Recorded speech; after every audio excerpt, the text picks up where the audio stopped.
എൻ്റെ പേര് കമലം എന്നാണ്. ഞാൻ പാലക്കാട് ജില്ലയിൽ നിന്ന് വരുന്നു. ഞാനൊരു ഹിന്ദു മതത്തിൽപ്പെട്ട വ്യക്തിയാണ്. അമ്മ മാതാവ് ഞാൻ ഉടമ്പടി എടുത്തത് 1/8/22 ഓഗസ്റ്റിലാണ്. അന്ന് മുതൽ ഉടമ്പടി എടുത്ത അന്ന് മുതൽ ഇന്ന് വരെ അമ്മ മാതാവ് എൻ്റെ കൂടെയുണ്ട്. എനിക്ക് ഭവനം ഇല്ലായിരുന്നു. ആ ഭവനം അമ്മ മാതാവ് തന്നതാണ്. സ്ഥലം മേടിച്ചത് ഒരു പാടമായിരുന്നു, പറമ്പല്ല. അത് KL കിട്ടാനൊക്കെ ഒത്തിരി ബുദ്ധിമുട്ടാണ്. എൻ്റെ മുമ്പ് കൊടുത്തവർക്കൊന്നും KL കിട്ടിയിട്ടില്ലായിരുന്നു. ഞാൻ അമ്മ മാതാവിനെ എന്നും വിളിച്ച് പ്രാർത്ഥിക്കും, ഈശോ ഇനിയും വിളിച്ച് പ്രാർത്ഥിക്കുമായിരുന്നു. പ്രാർത്ഥിച്ചതിൻ്റെ ഫലമായിട്ട് എനിക്ക് എത്രയും പെട്ടെന്ന് KL പറയുന്ന ആ ഒരു ഇത് കിട്ടി. ഭവനം പണി പൂർത്തിയാക്കി തന്നു അമ്മ. കിണറില്ലായിരുന്നു, കിണർ കുഴിക്കാൻ തുടങ്ങി. 7 കോലോളം താഴ്ന്നപ്പോഴത്തേക്കും കല്ലായി. പിന്നെ വെള്ളവുമില്ല. എനിക്കാകെ സങ്കടമായി. വേറെ വഴിയൊന്നുമില്ല. പൈസയൊക്കെ ലോൺ എടുത്തിട്ടുമൊക്കെ ചെയ്യുന്നതാണ്. അപ്പം ഞാൻ മാതാവിൻ്റെ അടുത്ത് കരഞ്ഞ് പ്രാർത്ഥിച്ച് ഞാൻ ഈശോയോടും കരഞ്ഞ് പ്രാർത്ഥിച്ചതിൻ്റെ ഫലമായിട്ട് എനിക്ക് ഈശോയെ കണ്ടു. ഞാൻ കിണറിനകത്ത് ഈശോയെ കണ്ടു. വെള്ളം പിറ്റേ ദിവസം മുതൽ വെള്ളം ഇഷ്ടം പോലെ വെള്ളമാണ്. ഇപ്പോഴും വെള്ളമുണ്ട്. വെള്ളത്തിന് ഒരു ബുദ്ധിമുട്ടുമില്ല എനിക്ക്.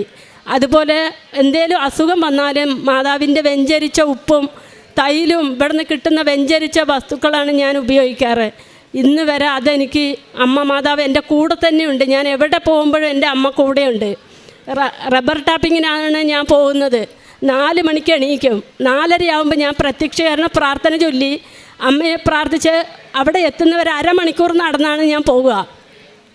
അവിടെ എത്തുന്നത് വരെ ഞാൻ വിശ്വാസപ്രമാണവും നന്മ നിറഞ്ഞ മറിയമേയും ചൊല്ലിയിട്ടാണ് പോവുക. അതുകൊണ്ട് എനിക്ക് പേടിയില്ല. കാരണം അമ്മ കൂടെ ഉണ്ടല്ലോ.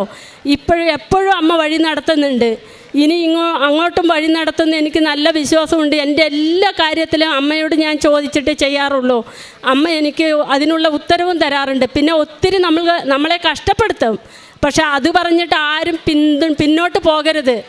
അമ്മയെ കരഞ്ഞ് വിളിച്ചാൽ അമ്മ കൂടെ തന്നെ ഉണ്ടാവും. അമ്മയും ഈശോയും കൂടെ ഉണ്ടാവും.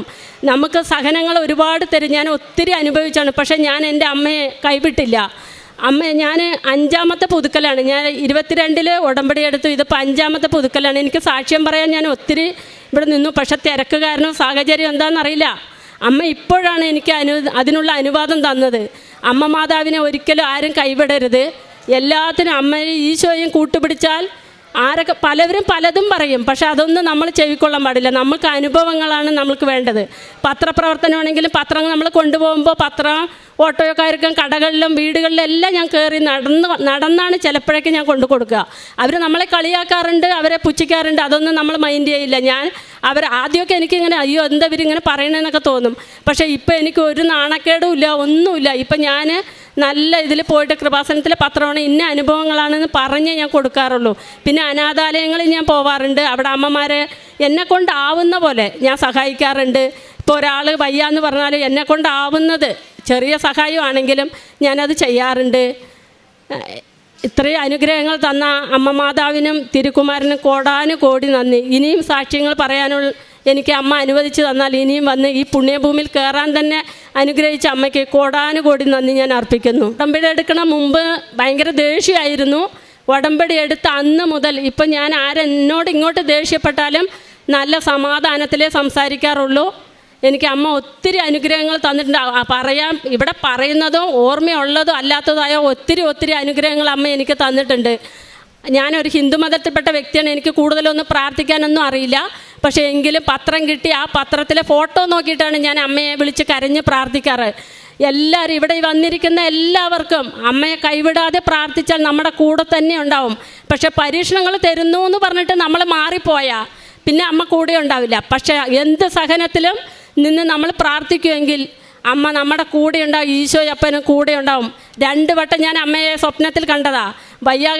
എൻ്റെ അമ്മയ്ക്ക് വയ്യാക വന്ന് കരയും, വയറുവേദന എന്ന് പറഞ്ഞിട്ട്. ഇപ്പോൾ ആളില്ല, ജീവിച്ചിരിപ്പില്ല. പക്ഷേ എങ്കിലും ഞാൻ പ്രാർത്ഥിച്ച് കരഞ്ഞപ്പോൾ അമ്മ കിടക്കുന്ന ആ ചുമരിൽ നമ്മുടെ ഈ അമ്മ പ്രത്യക്ഷപ്പെട്ടിട്ടുണ്ട്. ഇപ്പോഴും എനിക്ക് ഈ ഇടയ്ക്ക് കഴിഞ്ഞ മാസം ഞാൻ ഉടമ്പടി പുതുക്കാൻ വന്നു. പുതുക്കിയിട്ട് പോയപ്പോഴും അമ്മേനെ ഞാൻ സ്വപ്നം കണ്ടതാ. അമ്മ എൻ്റെ കൂടെ തന്നെയുണ്ട്, എപ്പോഴും കൂടെ ഉണ്ടാവും. എല്ലാവരും അമ്മയെ മുറുകെ പിടിച്ച അമ്മ കൂടെ ഉണ്ടാവും.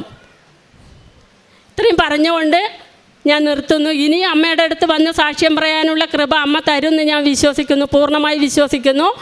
അമ്മ മാതാവിന് തിരുക്കുമാരന് കോടാനുകോടി നന്ദി. സങ്കീർത്തനം 127:1. കർത്താവ് വീട് പണിയുന്നില്ലെങ്കിൽ പണിക്കാരുടെ അധ്വാനം വ്യർത്ഥമാണ്. കർത്താവ് നഗരം കാക്കുന്നില്ലെങ്കിൽ കാവൽക്കാരുണർന്നിരിക്കുന്നത് വ്യർത്ഥമാണ്. പ്രിയമുള്ളവരെ, ഇവർക്കൊരു വീട് കിട്ടിയതിനെക്കുറിച്ച് പറയുകയുണ്ടായി. ആദ്യം ഭൂമിയില്ലായിരുന്നു, അതിനുശേഷം അവർക്ക് ഭൂമി കിട്ടിയെന്ന്. അതിൽ പരിശുദ്ധമ്മ നല്ലൊരു വീട് വയ്ക്കാനുള്ള സാഹചര്യം ഒരുക്കി കൊടുത്തെന്നാണ് അവർ പറയുന്നത്. അമ്മയെ ഒരിക്കലും കൈവിടരുത് എന്നാണ് അവർ അഭ്യർത്ഥിച്ചിരിക്കുന്നത്, ഉടമ്പടിയെടുത്ത ഞാനും നിങ്ങളുമൊക്കെ. അങ്ങനെ ഉടമ്പടിയോട് ചേർന്ന് നിന്ന് ഉടമ്പടിയിൽ കൃത്യമായും ശ്രദ്ധ ഒരു കണ്ടൻ്റാണ്. ശ്രദ്ധയില്ലാതെ ഇരുന്ന് ഉടമ്പടി ഉഴപ്പിയാൽ അതിൽ നിന്ന് നമുക്ക് യാതൊരു ഫലവും കിട്ടത്തില്ല. അതിൽ പറഞ്ഞിരിക്കുന്നത് പോലെ ദിവ്യബലിയിലും കുമ്പസാരത്തിലും ശ്രദ്ധിച്ച് കൈകാര്യം ചെയ്താൽ ഇതിൽ പരിശുദ്ധമ്മ നിങ്ങൾക്ക് ഉടനടി പരിഹാരം തരും. സമയത്തിൻ്റെ അമ്മയാണ്. സമയഘടികാരം നെഞ്ചിൽ ചാർത്തി കടന്നു വന്നമ്മ സമയത്തിനുള്ളിൽ നിങ്ങൾക്ക് ഇത് സാധിച്ചു തന്ന് നിങ്ങളെ അനുഗ്രഹിക്കും. നിങ്ങളുടെ സങ്കടം സന്തോഷമായിട്ട് മാറ്റും. ഇങ്ങനെ ഇവർക്ക് കൊടുത്ത ഈ വലിയ കൃപയ്ക്ക് നമ്മൾക്ക് കരങ്ങളടിച്ച് ഈശോയ്ക്കും അമ്മയ്ക്കും നന്ദി പറയാം. അത്യപൂർവ ദൈവാനുഭവങ്ങൾ ഇനി നിങ്ങൾക്കും സ്വന്തം. ഈ യൂട്യൂബ് ചാനൽ ഇതുവരെ സബ്സ്ക്രൈബ് ചെയ്തിട്ടില്ലെങ്കിൽ ഇപ്പോൾ തന്നെ സബ്സ്ക്രൈബ് ചെയ്യുക. ഈ വീഡിയോ ഇപ്പോൾ തന്നെ നിങ്ങളുടെ സുഹൃത്തുക്കൾക്ക് ഷെയർ ചെയ്തുകൊണ്ട് കർത്താവിൻ്റെ പ്രേക്ഷിതരാകുക.